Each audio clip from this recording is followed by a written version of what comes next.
తెలంగాణలో ప్రజలు మార్పు కోరుకుంటున్నారని జుక్కల్ కాంగ్రెస్ అభ్యర్థి లక్ష్మీకాంతారావు అన్నారు. 9 ఏళ్లలో జుక్కల్ నియోజకవర్గం వెనుకబడిపోయిందని ఆందోళన వ్యక్తం చేశారు. కాంగ్రెస్ ప్రకటించిన మేనిఫెస్టో 6 గ్యారెంటీలను ప్రజలు విశ్వసిస్తున్నారని తెలిపారు. కాంగ్రెస్ తోనే జుక్కల్ అభివృద్ధి సాధ్యమంటున్న లక్ష్మీకాంతారావుతో మా ప్రతినిధి కిషోర్ ఫేస్ టు ఫేస్. ఎన్నికలు దగ్గర పడుతుండటంతో అటు అభ్యర్థులు అటు ప్రచారంలో దూసుకెళ్తున్నారు. ఇటు జుక్కల్ కాన్స్టిట్యున్సీ నుంచి కూడా కాంగ్రెస్ అభ్యర్థి లక్ష్మీకాంతారావు ప్రచారంలో దూసుకెళ్తున్నారు. ప్రస్తుతం మనతో లక్ష్మీకాంతారావు గారు ఉన్నారు. చెప్పండి సార్, కొత్త కాన్స్టిట్యున్సీ ఏ విధంగా ఉంది? మీరు వెళ్తుంటే అటు ప్రజలు ఏమంటున్నారు, ఎలాంటి సమస్యలు మీ దృష్టికి వస్తున్నాయి? జుక్కల్ కాన్స్టిట్యున్సీలో ప్రజలు కాంగ్రెస్ పార్టీకి బ్రహ్మరథం పడుతున్నారు. మరి ముఖ్యంగా 15 సంవత్సరాలుగా విసిగి వేసారి వీళ్ళు చేస్తున్నటువంటి దౌర్జన్యము దాష్టికాలను పారదురాలని చెప్పే ఉద్దేశంతో ఈ జుక్కల్ నియోజకవర్గ ప్రజలు పూర్తిగా కాంగ్రెస్ పార్టీని గెలిపించాలని చెప్పేసి దృఢంగా సంకల్పించారు.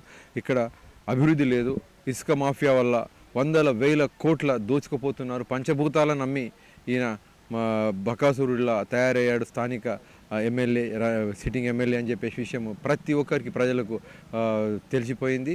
కాబట్టి జుక్కల్ నియోజకవర్గ ప్రజలు ఖచ్చితంగా హనుమంత్ షిండే గారికి బుద్ధి చెప్తారు. ఈసారి తెలంగాణ వచ్చిన తర్వాత పరిస్థితులు మారినాయి. అభివృద్ధి కార్యక్రమాలు కావచ్చు, సంక్షేమ పథకాలే మళ్ళీ తిరిగి గెలిపిస్తాయని అటు అధికార పార్టీ నేతలు చెప్తున్నారు. అధికార పార్టీ నేతలు సంక్షేమ కార్యక్రమాలు చేసింది జుక్కల్ నియోజకవర్గంలో 0. దళిత బంధులో మినిమము 5 లక్షల నుంచి 8 లక్షల వరకు లంచాలు తీసుకున్నారు. ఒక దళిత బంధు ఇవ్వడానికి 10 లక్షల దళిత బంధుకు 8 లక్షల వరకు లంచాలు తీసుకున్నారు. బిచ్చగాని పేరు చెప్పేసి దళిత బంధు తీసుకున్నారు. ఒక్క ఇంట్లో 2, 3 దళిత బంధువులు తీసుకున్నారు. అంటే వాళ్ళు బీఆర్ఎస్ పార్టీ నేతలు అయితే 2, 3 కూడా తీసుకుంటారు.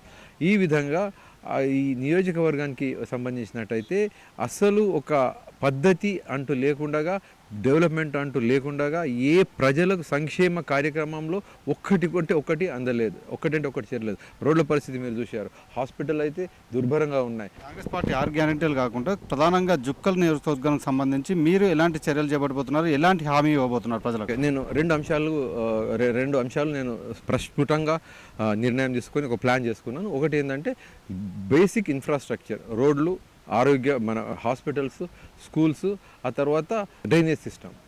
మరి చాలా చోట్లల్లో నీటి ప్రాబ్లం ఉంది. ఇక్కడే జుక్కల్ మన జుక్కల్ మండల కేంద్రంలో స్త్రీలు మొన్న ఖాళీ బిందెలు తీసుకొచ్చి హనుమంత్ షిండే ముందు పెద్ద ప్రదర్శన చేయడం జరిగింది. కాబట్టి ఇవి తక్షణమే ఇవి చేయించడమే కాకుండా నా సొంతగా నేను 3 కార్యక్రమాలు పెట్టుకున్నా. ఒకటి విద్యకు సంబంధించి జుక్కల్ నియోజకవర్గంని ఒక ఎడ్యుకేషన్ హబ్గా తీర్చిదిద్దడానికి నేను శాయశక్తిలో కృషి చేస్తా.